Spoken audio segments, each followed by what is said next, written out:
Generally two types of events that can occur that cause flooding in our particular area.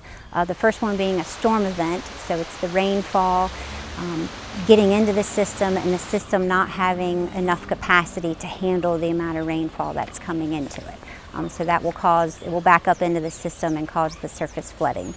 The second type is known as tidal event flooding. So that happens when we have, say, a high tide event occur and with a low drainage system and elevation. So that tidal elevation, the water level can actually back up into that system and pop out in even some cases and cause flooding as well. And then oftentimes more than not, we'll see both of those events occurring at the same time. So if we have a nor'easter or a hurricane, we'll experience both the intense rain and the tidal flooding together, which can be problematic.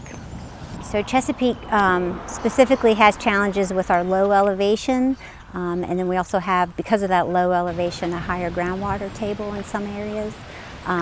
We also have a very flat topography. Some people call it a tabletop. And what that causes is because the ground is flat, our drainage systems are also relatively flat. And so in design, the flatter your system is, the less capacity it has, or the less amount of water it can hold, versus a steeper slope will be able to handle a larger runoff volume. And then we also have the tidal flooding that's experienced from the Elizabeth River that can back up into our systems.